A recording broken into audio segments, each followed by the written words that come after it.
Good evening. At this time, we're going to do roll call to open up our meeting. Jenda Lee. Here. Rhonda Aerosmith. Here. Kim Wickens. Here. Tony West. Here. And Daniel Devin, myself, is present. Okay, we'll all rise for the pledge of allegiance. I pledge allegiance to the flag of the United States of America and to the republic for which it stands, one nation, under God, indivisible, with liberty and justice for all.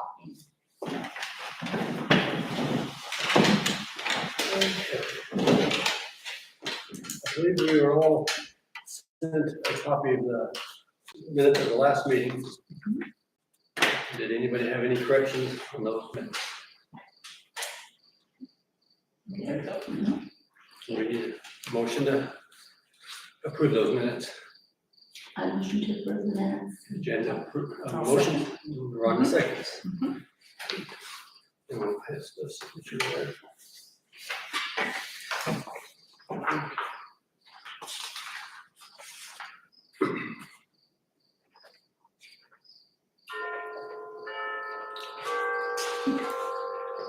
Okay.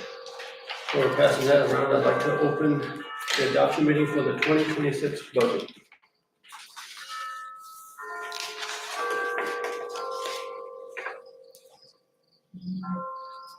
Anybody have anything further? This was the document that we viewed at our last meeting.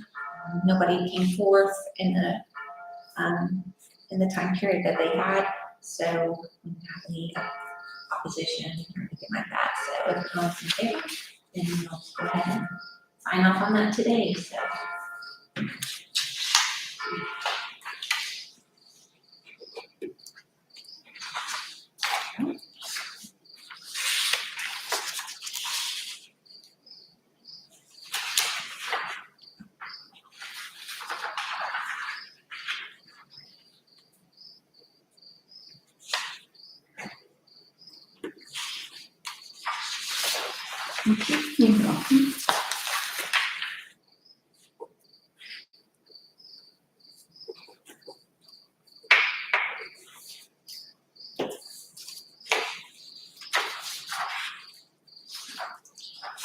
Now that we have the signatures, let's close the adoption meeting. And at the same time, I'd like to open the capital improvement plan hearing. And we have a thing with a paper that's going to be passed around for the review of the plan. So, and this was also sent in your packet in the email. So, we had a negative balance. We had to figure our balance in our, well, I guess it was a positive balance that would have been actually to have transferred into the road fund. The rainy day was $3,615, and then the township general was $124,415. And so we took the capital outlay projects that we talked about last time. So building out the restroom facility, extending and restoring the existing blacktop, installing basketball and pickleball courts, cemetery restoration work, park fencing, purchase and bury a new propane tank, design and build a putt-putt course, exterior paint, new gutters, new roofing. Those were all projects that we put on our capital improvement plan. And so that brought our adjusted balance through 2027. Rainy day is negative $4,385, and the general will be negative $22,585. And this will be money that we will keep in our funds instead of putting them into the road fund. Then this is estimating far beyond 2026. So for the 5 years that we have our plan, we we will not be depositing as of now into the road fund because we have plans for all of that. So that, and then I think that was it.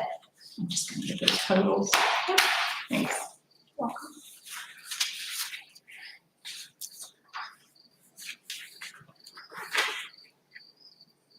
Do you have any questions about that or?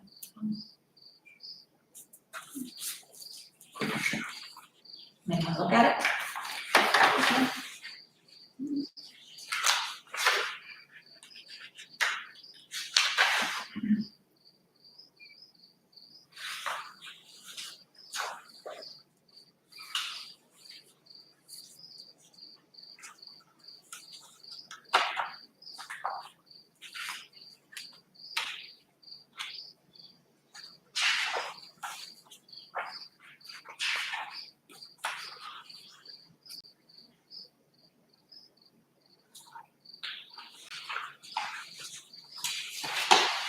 Okay.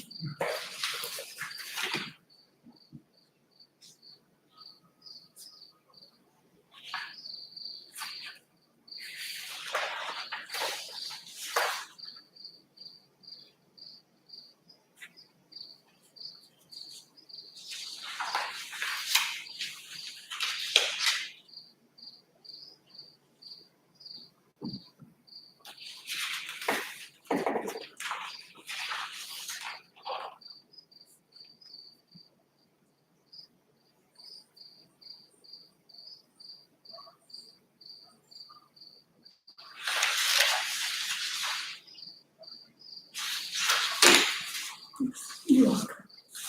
I had looked at these on my email. Okay, great. At this time, we'll pass on the signatures. And so this is the resolution of the Eugene Township Board concerning adoption of the capital improvement plan.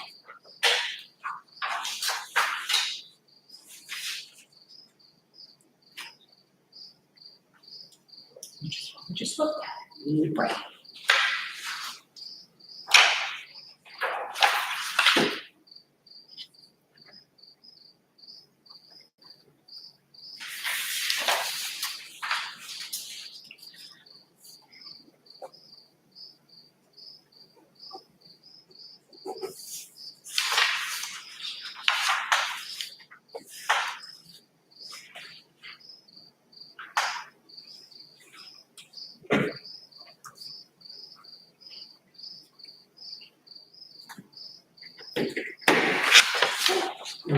With those signatures recorded, I close the capital improvement plan hearing at this time.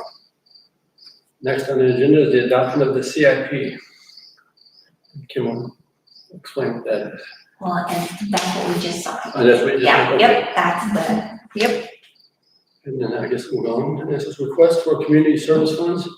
One of the things is Save the Arts campaign, and I don't mean to put Rhonda on the spot, but maybe she could explain. Yeah, a little bit. That's fine, yeah. The old town hall in Cayuga is gonna be, knocked down in 2026. And, we are hoping to try and save the stone arch that goes over the entrance of that old building, because it's beautiful stonework. And, we're just trying to get donations any way we can. There's just a small group of people. It's myself and Tim Wilson and Charlie and Brenda Kraft and Kim Bratton and a few other people. We're gonna have a fundraiser, we're gonna have a chili dinner and a silent auction on October 17th. And I was just gonna ask if we could just get, a donation from the Eugene Township Board.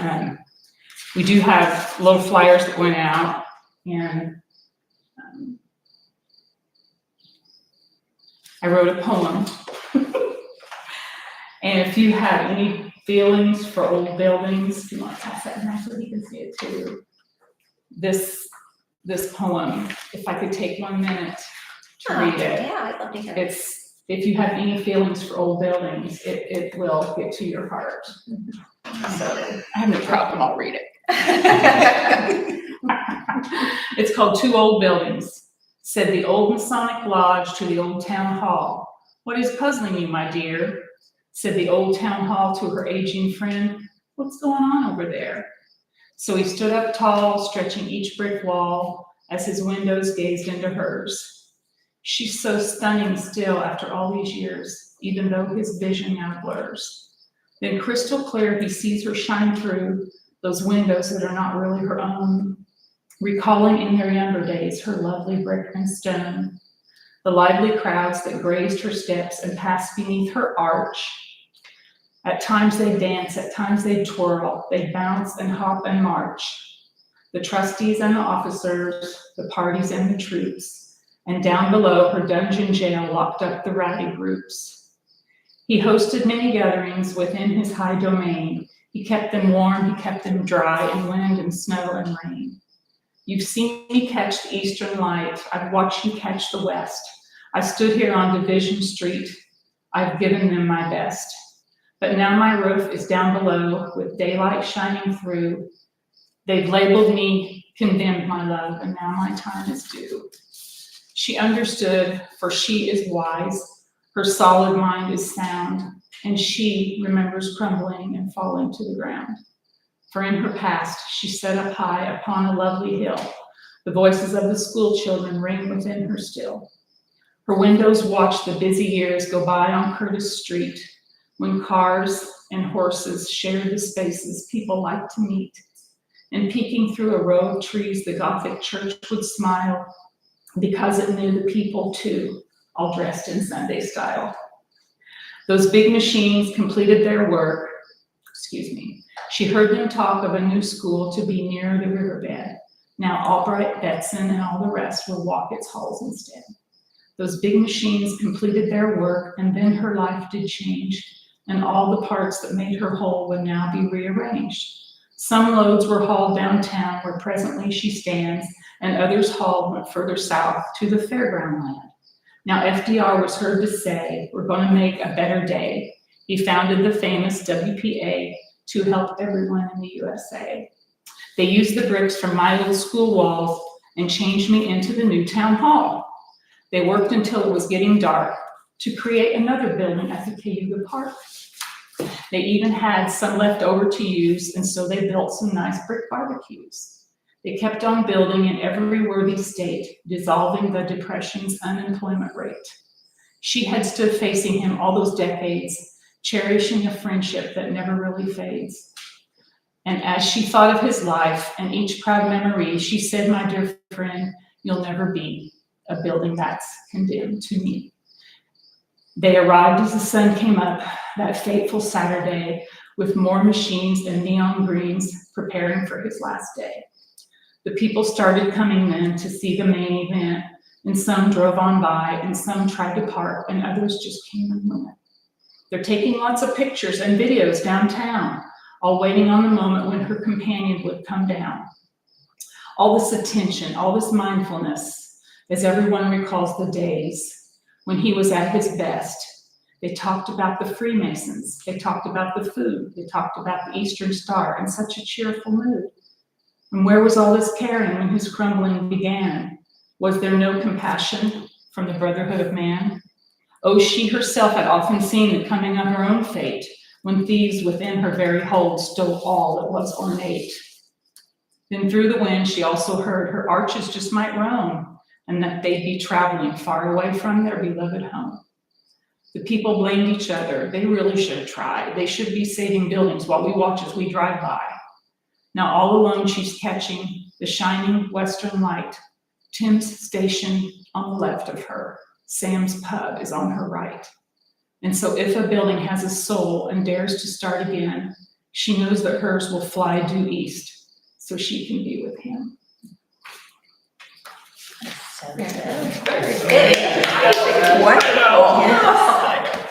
I just love it. How did you think of all that? Was Well, I went home after watching the Masonic Lodge get knocked down, and a friend of mine's mom was passing away that night, and we had just lost a 40-year-old young man that same day, and everybody was just kind of sorrowful, and so I just went home and just poured it out, and it's beautiful. We're just going to try and save that. Beautiful. So And thank you for listening. That's very good. This is gonna go to, you wanted to go to the park, is that where it's at? The wish that most people would like to see come true is to have 2 pillars built from the repurposed bricks and then have her sitting on top.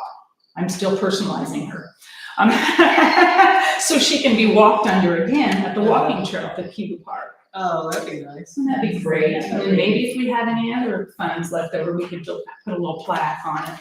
It just kind of tells a little bit about the history of the town hall. You said they're gonna have a chili dinner? We're gonna have a chili dinner on Yeah. October 17th. And, Yeah, at the community center. okay. And there'll be a silent auction there too. Eleanor Wish is gonna have some of her artwork there. I'm gonna have some of my artwork there. There'll be key memorabilia. Her painting is gonna be of the town hall, and mine's gonna be some of the North Vermillion, about 3, I think, 2 or 3 North Vermillion based paintings. So That's great. my sister's already got a couple of dishes that are Cuba related, Mhm. just things like that to try and raise a little money. And you said October what? 17th. Mhm. Do you know what time? I'm not yet, Okay. probably 5-ish, somewhere around Okay. there, 5 to 7 maybe. So that's happening. And I will say, we do have $2,000 in our budget, for, community service. And I don't know if anybody's thinking if you want to. I kind of feel like I should stay out of that decision. It's anything we can get, we'd appreciate it, and it's anything. So it's whatever, you guys, if anybody wants to make a motion, if you think you wanna, thinking about it a little bit longer, but, whatever you think is best. I think we should help. I think we should help. Yes. Okay, so you guys have an amount in mind? I say we do 500. I think that's good too. I make the motion for the campaign for $500. I second. All in favor? Thank you very much.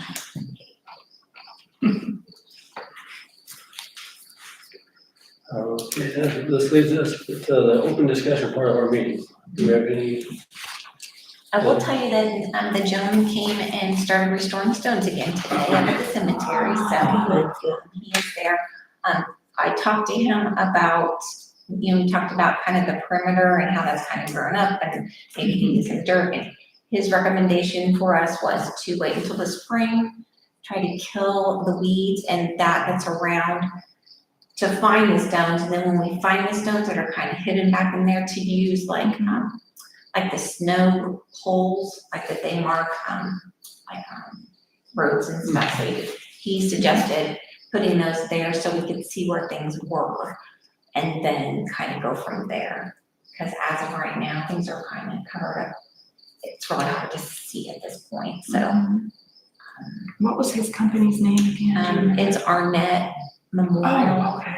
I think it's Arnett Memorial and Stone Restoration, I think is what it's called. Okay.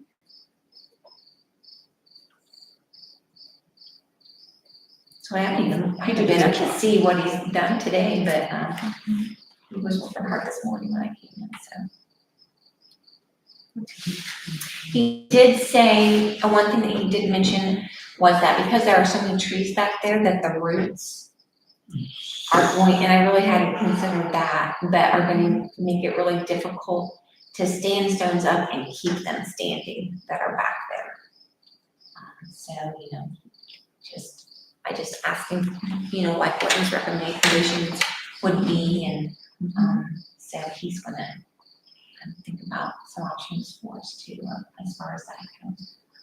He said even one that he had a cemetery that worked on before, that had some of the taller that we have that are back there that are laying down. He said even the deer would rub their antlers on them, and they had them broken for that reason. And so I really hadn't thought about all the reasons that maybe some of these stones would come down, but he said that was one. So anyway, but so he's gonna work where he's at for right now as far as in the cemetery, And then, at this point, then we'll plan to kind of spray around the edges then in the spring and mark where the stones are that we can find. Do you know how many you might be able to do, or does it just depend on how much time he has? or- You mean when he's working right now? Mhm. So he works, I don't know for sure, I can't say how many hours he works, but we have a budget, we gave him a $500 budget, Mhm. and so, I believe he makes $65 an hour. So he will work that, as far as the stones go, you know, it just kind of depends on the size of Mhm. them. Condition. And there was one large one that's actually a part of, it's like right on the border, but it's a larger one. I don't know, I think it's probably in our section. But he asked about, because the rest of everything around it looks good and then this one is just gonna be kind of toppled. And he said, do you think I should go ahead? And so we already mow that section anyways. We maintain that as far as mowing. Mhm. And so I told him probably it would be in the best interest, I think, to just go ahead and set that one up too. So it's not exactly in our cemetery, but It's farther north. yeah, but it borders and it just will look I mean, kind of odd if it's not fixed and everything else in the road is, so. So that one will take a little bit longer than what some of the other ones will. Okay. Our next meeting will be announced. And when we have one. Yep. So, We'll have to have one by the end of January, before December is over, before January, we will have to have one, so. well, this concludes our Eugene Township budget adoption and CIP hearing and adoption for September 8th. Thank you. Thank you.